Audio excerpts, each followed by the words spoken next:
You are listening to Max Pew, an actual play RPG podcast. Max Pew follows continuous storylines that are best enjoyed from the beginning. This Extra Life content was recorded in a public venue, previously aired during the Team WV Fox Marathon stream on May 4th, 2019, and may contain spoilers for its associated work. The following content may contain mature themes and adult language. Please enjoy Part 1 of Last Gasp.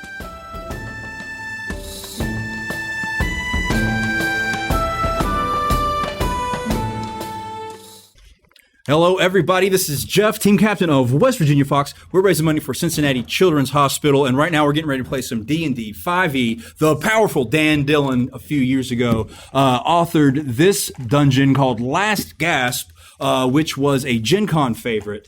We're going to break into what the dungeon's all about in a minute, but first, let's meet our players and their characters. To my immediate left, and on one of your cameras on the Twitch screen, we have Chris. Chris, tell us a little bit about Rashid. Rashid is a fighter, sword dancer, and high elf. Very nice. So we'll be seeing some fancy moves out of this corner. Jason, tell us a little bit about Rurik. Rurik is a level 6 paladin, and he's a dwarf acolyte.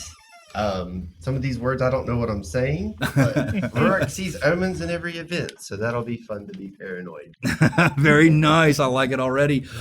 Drannon, tell us about Scuttle. Scuttle makes her triumphant return from the Shrine of Tomoe-chan, where she unfortunately passed away twice. But she's a kobold, and she also likes to tinker. She's got a little bit of spells as a rogue. Okay, moving around the table, Marvin, let's hear a little bit about Zizek. Zizek is a gnome warlock. He's dressed in purple and black robes and has a raven sitting on his shoulder. Oh, very nice.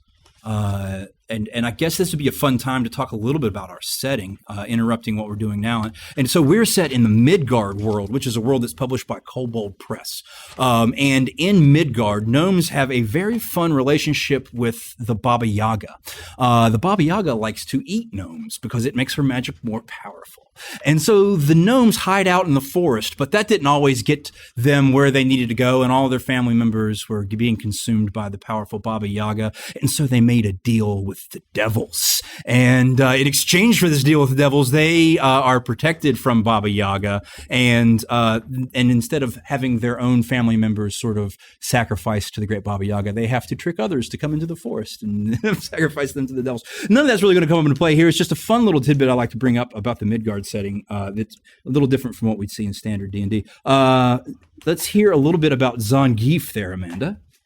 So Zangief is bearfolk and a monk, and utterly serene even in the face of danger, which is opposite of me, so this is going to be interesting. Very, very nice. Play it when it's close to home. I like it. And I have a quick question. Sure. It doesn't say who his pact is with. Am I assume it's to be with Baba Yaga? It would be. It's an infernal pact, and so it would be with whatever devil his family has made a deal with to be protected from Baba Yaga. Yeah. And in this one shot, it doesn't matter. Those things might not come into play, quite honestly. But yeah, it's fun to start thinking about those things because it will flavor your character as we move forward. Frank, let's hear a little bit about Barthok. Barthok is a civilized noble. He has chosen to be a hunter so that he may hunt for his pack.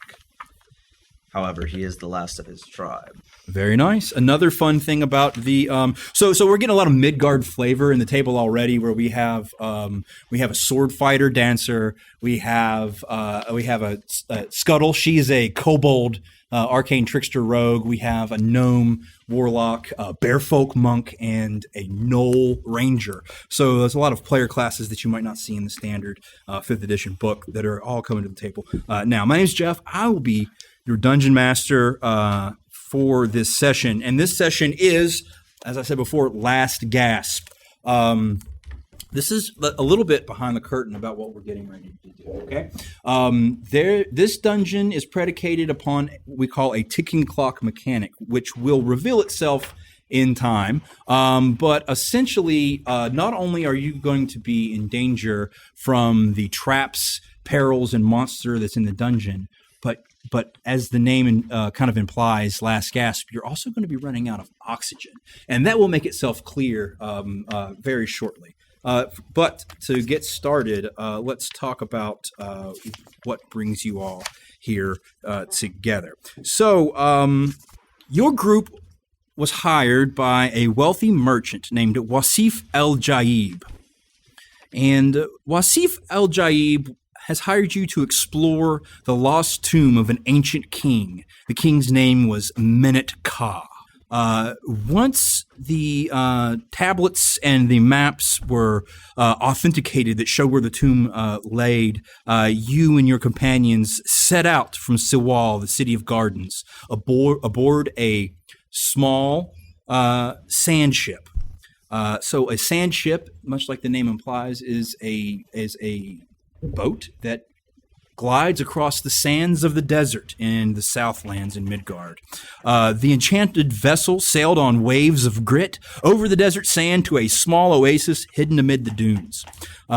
You have already looked around the oasis, declared it safe, set up camp, and then Wasif Al-Jaib's laborers started working, and they worked for about a week to clear the sand away from the feet of Anu Akma's statue, revealing the tomb's entrance. The tomb's entrance is a 10-foot wide passage built of masterfully worked stone, and it descends into the ground along wide, broad steps suitable for a god. Minutes ago, you descended those stairs. Don't you like how it just goes ahead and puts you right into the dungeon? Why wait around, right? Minutes ago, you descended those stairs for the first time, accompanied by Wasif. Wasif puffs from his pipe nervously as you make your way down the stairs, and sort of these clove smells waft up from the smoke from his pipe. You see these engraved glyphs that run across the tops of the walls, and the symbols catch the light and kind of glitter in the corners of your eyes. At the bottom of this passage, a 10-foot landing and an open archway lead into an ancient temple. Loose sand drifts deeply across the first 10 feet of the floor. 2 rows of pillars mark the approach. 2 rounded alcoves are in the north wall. Each have an imposing statue of a jackal-headed Anu Akma. The south wall has matching alcoves, but only one remains. The other was obliterated in a partial collapse. The northwest corner of the temple is also fallen into rubble. The bands of glyphs from the entrance continue along the walls of the sanctuary. More glyphs mark the black altar. The back wall of the sanctuary is decorated with relief carvings depicting a regal figure being guided by Anu Akma. There is sand piled all around. The sun is blaring outside, but it is dark, kind of damp and cool here in this first room of the temple. Do we see anything like that's a threat in this first room? Is it like is there anything that's presented a threat right now?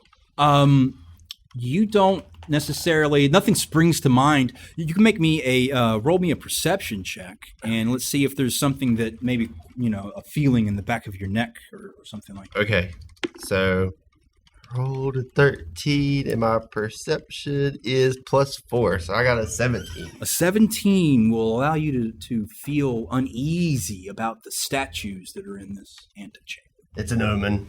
I know something's here. We need to find whatever's in this room because there's treasure. I know it. Can you explain what the doors are again? Yeah, so there's the door that you came in, and there's no other door. There are two statues on the north wall. There's a statue on the south wall, and then there's a big altar on the east wall.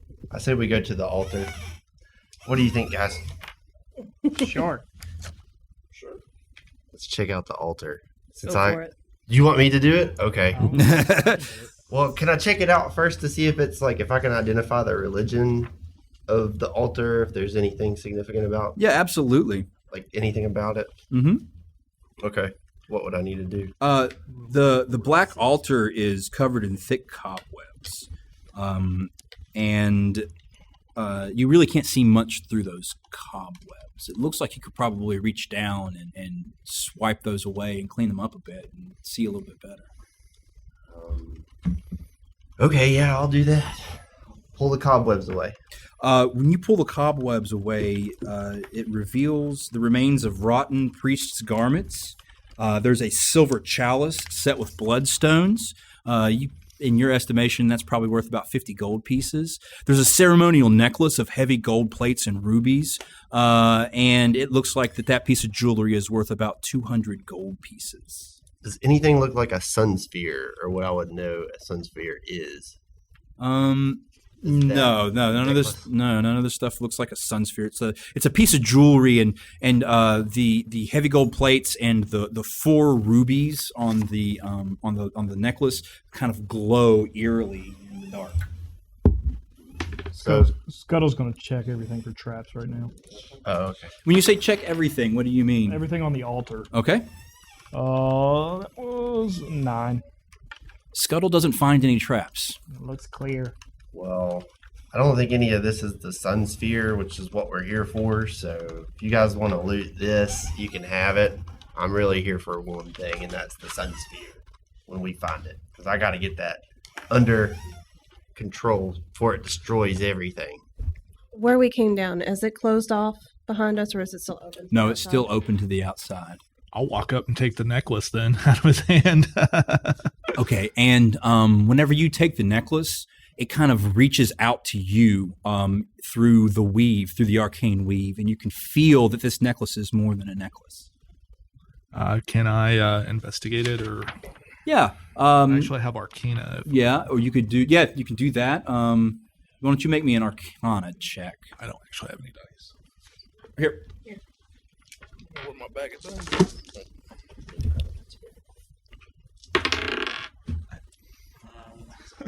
13.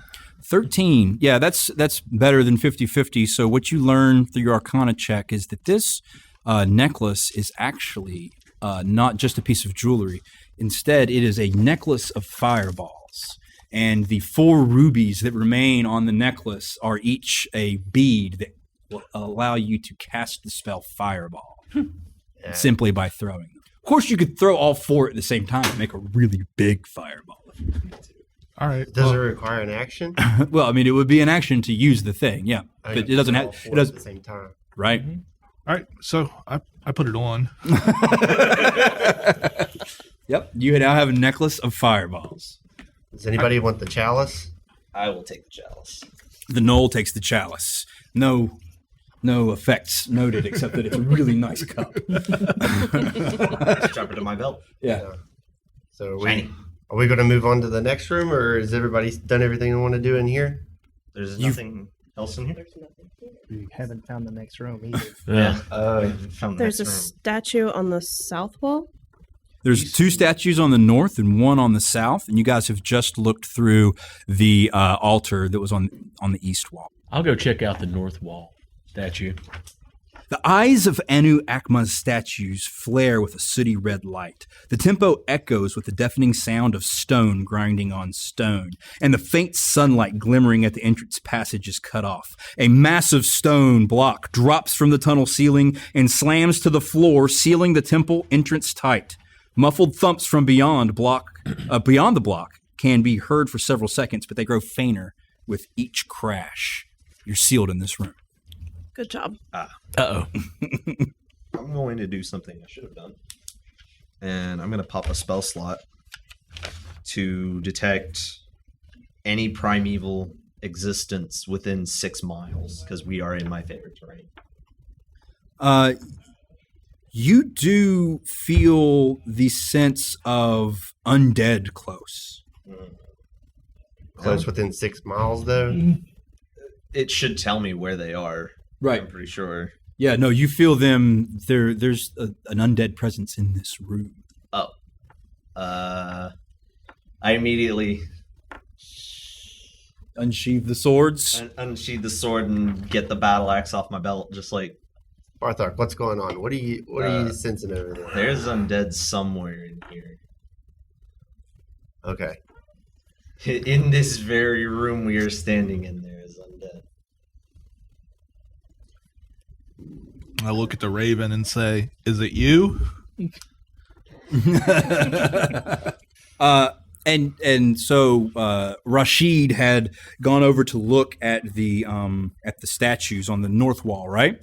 And one of the statues depicts the god Anu Akma, and the god raises one arm in greeting to the other statue, which is the mighty king Menet-Ka, and it seems like, from what Rashid knows about this culture, the statues appearing in this way seem sacrilegious, that the god would be saluting the king instead of the other way around. Does the arm look like it moves? Yeah, so whenever Zizek goes over and investigates the arm, sure enough, Zizek kind of notes that, oh, wait, that's not pure stone. There's some sort of a lever here. There's a lever here. Kerchunk. Oh, you've already Zizek's not like, pulling no. the lever. Yeah. So the Gnoll Ranger jumps up and pulls the hand down. Whenever the hand of the god goes down, the hand of the king goes up. So it's more proper where the king is saluting the god. When that happens, a wall on the east wall itself slides down into the floor, and you smell this damp death reek coming from the stairs that are leading further down into the temple. And it's at that time, whenever the hand is pulled, that the specters hiding behind the statues make themselves known. Everyone roll initiative. Oh, great. Good job. You found the stairs. I found Oh, it. that's not I bad. knew there were stairs. Hello. Oh, boy. And initiative is the dexterity. Oh, okay. Yeah. Let's go from left to right. Rashid, what is your initiative? 23. Rurik, what is your initiative? I am at a 9. Scuttle? 22. Zizek? 12. Zangief? 19. And Barthik. 21.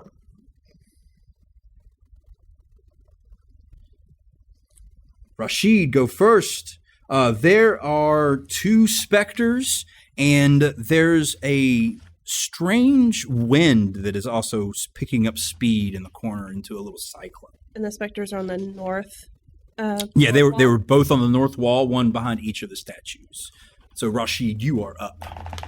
I just have one question. Sure. If we're all familiar with each other because we all got together, can I write the classes on our cheat sheet here Yeah, absolutely. per person? Here, that's a great idea. That is an excellent idea. yeah. Matter of fact, let me. Fine. It's like, What class is he? You Right. know, yeah, I'm like, okay, what, are we screwed with our order? Because like, we have our cleric go first. That would be bad.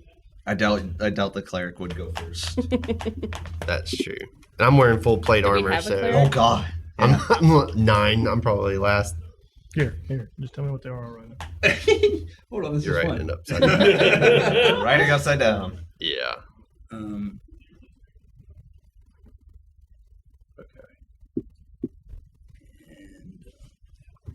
Oh, we don't have a cleric. Nope. No, that's what I was like. I thought you were gonna be cleric. This should be fun. I got some healing stuff. You guys, I've know got that. healing. You got healing too. Yeah, I'm a ranger. I have healing. I didn't know that. Rashid? Well, I draw my scimitar and go after a specter. Okay. Swing your scimitar. Oh, a whopping 1. Yeah, you were going to. I miss. Yeah, so Rashid is a high elf, right? Yes. And Rashid is a sword dancer, and Rashid is so fancy that he adds his charisma to his armor class. And so Rashid, with his scarves around his face and his scimitar, goes, "Stand back! I shall take care of this." Whips it around and flips on the sand and falls on his face. Let's see, Scuttle, your turn. Scuttle's going to find a nice little place to hide and use bonus action to hide for a 16 on a stealth check. Gives her That's enough. 22. And then she's going to attack the nearest specter. Okay, With her short sword, that'll be a 14. that will hit. D6 and D4. That will be 6 pierce, 1 acid. Barthik. All right. Well, I know what an undead is. I know what specters are. Pretty much. They are my favorite enemy after all. I have no magical weapons to take care of this. This is not great. I have no good spells for this either. Let's try and oh wait, I should be right next to one because I pulled the lever. Mm-hmm. So I'm gonna just hit it with both my battle axe and my scimitar since I'm a 2-weapon fighter. Okay. I forget if there's any minuses for it. Nope, you just roll. No, you roll twice, and you cannot add your strength to your offhand weapon. Right. So my battle axe is my main hand, and my scimitar is my hand. Okay. Well, I'll need 2 d20 rolls to see if you hit. Yep. That is 13. That hits. First one. And for the second one, I don't add my strength, so it's 1 plus 3. So 15. That hits. That hits. So you roll both types of damage. You add your strength bonus to the first damage, but not to the second damage. 1d8 and 1d6. Yeah, I kind of figured that would be fixed. It's not staying. Alright, 1d8, 1d6. Both plus 3. Well, one of them won't be plus 3 because it's your offhand weapon. Ah, right. So the d6 is not plus 3. So 9? 9. Okay. Okay, now the wind in the corridor starts picking up even more speed. And it rushes out toward Rashid, who it senses is lying on the floor. And it so Rashid, you're going to need to make a con save. Oh no, wait. I'm sorry. This is an attack. I have to hit the attack, and then if I hit, you have to make a con save. Does a 22 hit? Yes. Okay, so I need you to make a con save. 17. That will pass the con save. You will take 16 damage, 8 of which is bludgeoning, and 8 of which is necrotic. As this wind kind of falls around you, battering you with rocks and sand, but also there's this strange decaying scent carried on that wind. It is Zangief's turn. So Zangief's going to come forward to one of the specters, and I think I have 2 weapons, 2 dows here, so I'm going to do a dual strike. Okay. So that's a 7. Okay. That doesn't hit. And a 20. Okay, so that hits. That was offhand. Okay, and if you want to use your martial arts, you can add a d4 whenever you hit. That's just a plain monk thing. It might not have made it onto your character sheet, but that's the way the monks work, is that when you hit, then you get to add your martial arts d4 to it. Okay. So that is 6. Mm-hmm. All right, Zizik. Going to, I assume that I'm closest to the one that's in front of him. Is that correct? Sure. And I want to launch an Eldritch Blast at it. Okay. It was a 9. It does not hit. I have a second one. It has 2 beams. Mm-hmm. A 20, and that 20 plus Okay. 6, so it's 26. So that's a critical hit. Mm-hmm. Let's roll your damage twice. 7 and 2, so 9. Okay. It didn't like that at all. All of the other things that have happened to this specter, it's kind of like rolled with the punches, quite literally, and it seems to be affected by the weapons, but it didn't really mind the damage it took. But whenever you hit it with that magic, you kind of hear it go, ah! You hear like this friendly shriek coming from this undead creature. Rurik. Okay, so I saw that, right? Mm-hmm. So, but I also saw Rashid get hit With the tornado, yeah. tornado. Yeah. So, but I'm gonna. Am I like within striking distance of the one that Zizek hit, or am You're I gonna- closer to him? You're going to be a move action away from any of the 3 Any of the targets. 3? Mm-hmm. So what I'll do is I'll go close to Rashid, get right next to him to provide the aura of protection, which is a passive, I'm pretty sure. Okay. And then I'm going to cast Guiding Bolt at the one that Zizek hit. Okay. So I guess that's a attack with my... It's probably a spell attack. So Spell attack, yeah, yeah. So on the second page, it'll have your spell attack on the very top of the second page there. there. It is. I didn't pull it all the way up. Mhm. Okay. So I'm going to It'll be a +6. Yep.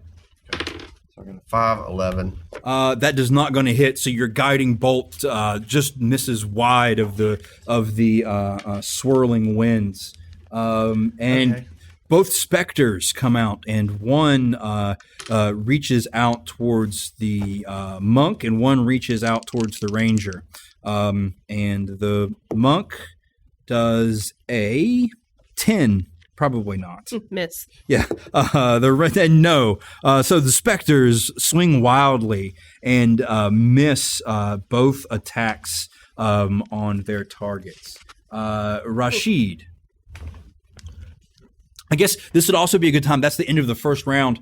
This would be a good time to note that that you did discover the way out of this room by pulling down the lever. So just a good time to bring that up, I guess. Go ahead. We have to run. Well, I emerge from my embarrassing fall, and I swing again. Okay. And I get an extra attack, I see. So Mhm. I'm going to do it twice. Then. Okay. 10, 17. That'll hit.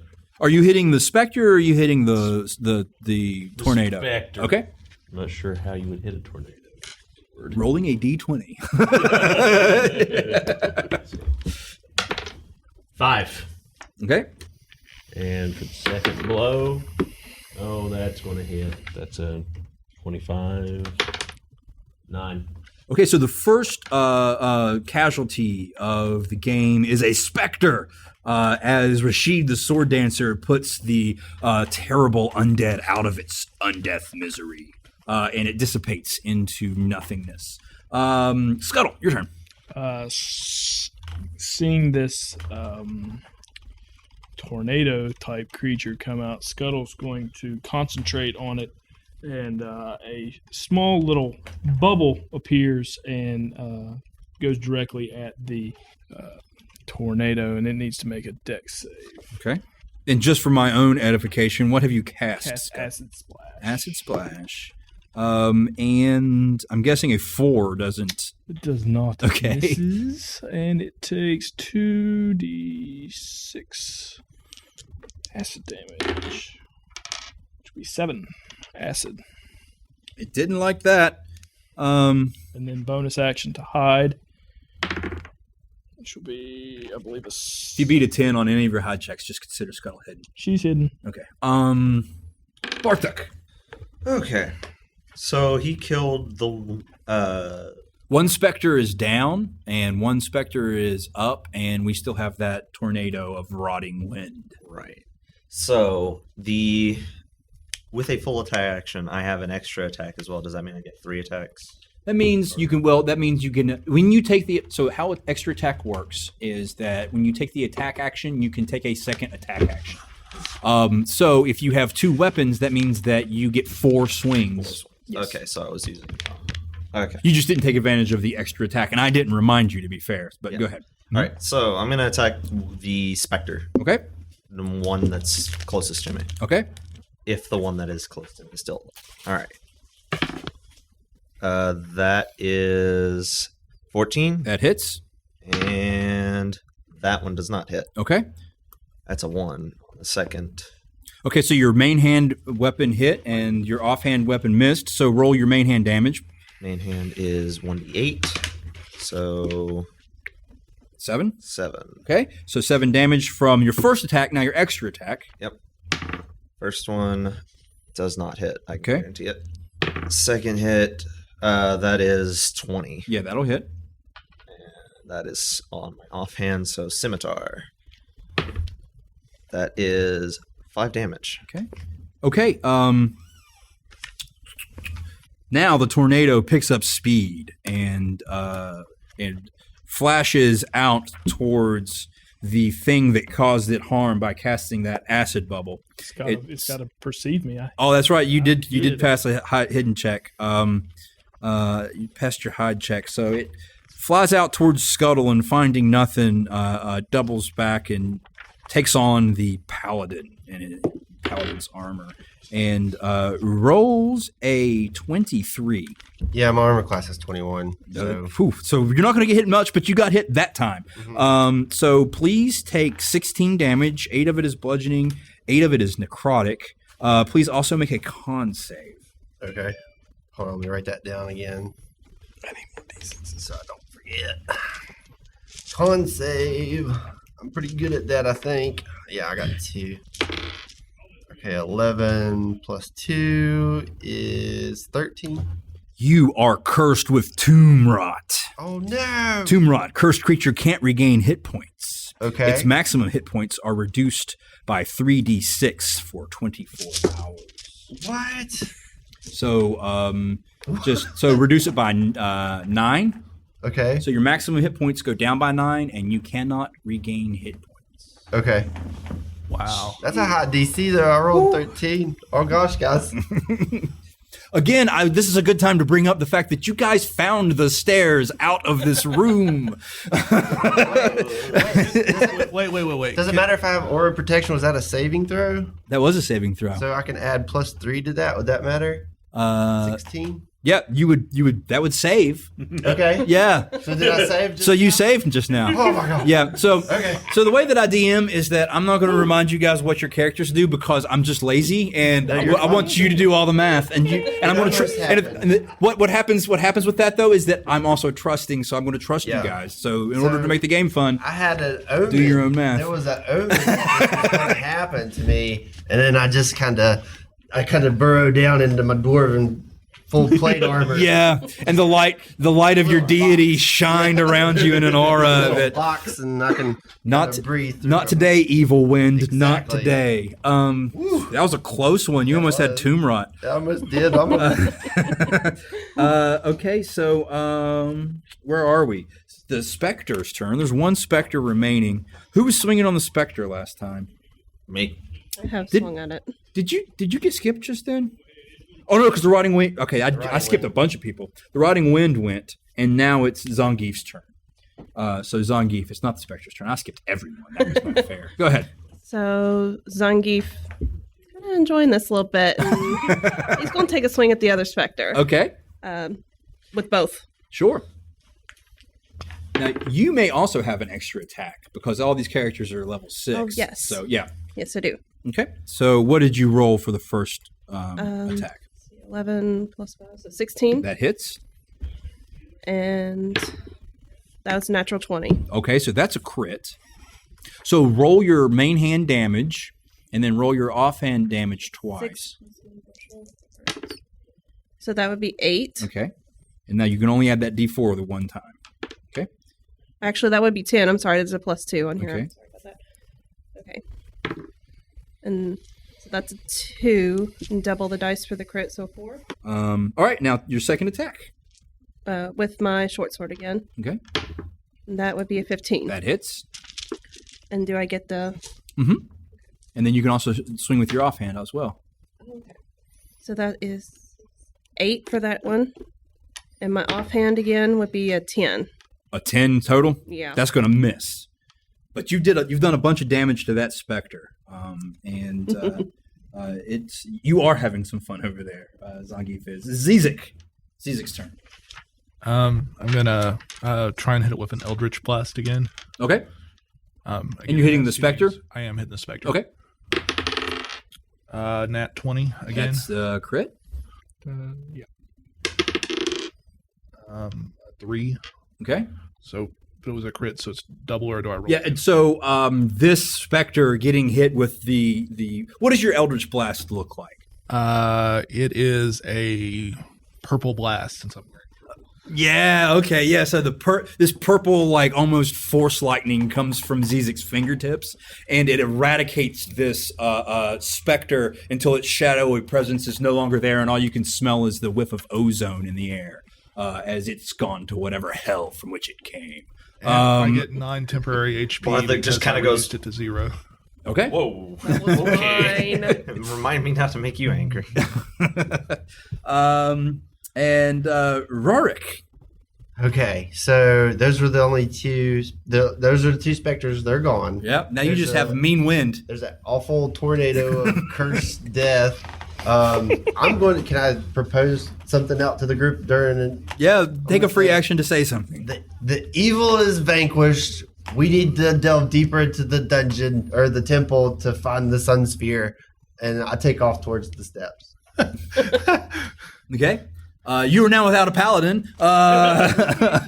It would be the specter's turn. So the raven just kind of calls in my ear, and I look over at the raven. I go, "Yes, Buttercup. I think he's a chicken too." Zangief agrees. Rashid, do you want to fight this evil wind, or are you going to follow the lead of your paladin? Well, I am rude to people who lack my commitment to hard work and fair play. That coward has run off. However, I've tangled with that wind once already. 100%. I'll follow the coward. It ain't gonna follow us down the stairs. Why would you say that out loud? Yeah, that was my plan. Just awareness. Scuttle. Scuttle's hidden. Scuttle is hidden. Scuttle runs away. No one sees her run away. Because Scuttle is hidden, she's going to take a shot from her short bow Okay. at the little tornado. the little dust devil. And that will be a 20 unnatural. Unnatural. Yeah, that hits. So that is... Actually, wait. I get advantage because I was hidden. Okay. Still not. Hunting for that crit. Yeah, basically. Wait, I do not get advantage. I get sneak attack. So normal damage will be 9 pierce, 2 acid. And You don't get sneak attack from a damage from a ranged weapon, do you? Yep. Yes, Yeah. you do. in D&D you do. And then 9 additional damage. Okay. So what's the total? I'm sorry. It would be 9, 11, 20 damage to the dust devil. Okay. Yeah. So that happened. Good shoosting. Bonus Barthuk. action hide 18. Raggy. Scuttle hit. I'm gonna take full disengage at 80 foot into the thing. Okay. You join your other melee brethren in further into the tomb. I got some spells I can cast on the way out. Over the Rotting shoulder. I have terrible spells. Rotting Wind's turn. The Rotting Wind, I think, is going to find the Bearfolk Monk as its most likely target. Does a 16 hit the Bearfolk Monk? Miss. Okay, so it spins out towards you, and you kind of like, nope, yeah, you big time Matrix nope it, and it swings by, and you kind of smell the decaying stench of it as it goes by, but it doesn't affect you at all. You stink. Zangief, your turn. Oh, Zangief's gonna look around. All my friends are gone. Except for you. I think you're still here, right? Are we And he's friends still here. though? You guys don't know where I'm at. We saw an Okay, arrow my- come out of my nowhere. party is I saw an gone. arrow come out of the shadow and then nothing. Does it look like it's slowing down at all, or No, it's just still kind of Tasmanian devil style, does rolling it look around. damaged at all? Not that, I mean, as far as dust particles swirling in a whirlwind, no. It doesn't smell any better in here, and that thing is not slowing down. So Zangief's looking around, seeing that most of the party's gone, and is gonna sheathe his swords and be like, and just walk down the stairs. Double dash. Run. Don't stick around because that thing hurts. Zizik, it's you, a hiding kobold, and a rotting wind. A gnome, a kobold, and a rotting wind walk into a tomb. There's always a presence of kobolds. You just may never see the kobolds. See, you guys are all with me though, so we all got the aura of whatever. So aura of Zangief cowardice. just didn't care. Oh, great, whatever. Oh, great, whatever. Please come and bless us. I look at the raven and say, Buttercup, I guess we're following the coward, and walk to the door. 100%. You guys didn't see what I saw. In the future, this thing will mess you up. So let's just run away from it. Okay. Messed him up. I didn't run away. I'm just not interested. Scuttle, you are the only character still in initiative order with the Rotting Wind. Would you like to take your turn, or she'll take a move and run to the door. Okay. Turn around and shoot at it again. Okay. Open the door. That will be a 13 to hit. And the arrow sails wide. And then bonus action to dash after the party. Okay. Congratulations, you guys survived the Rotting Wind and are further into the tunnel. All of that took about a minute, and you guys notice that the air isn't very fresh in here. And you, from your time delving dungeons, you probably get the understanding that you probably have a limited supply of oxygen down here, thanks to that giant stone block that is blocking the entranceway.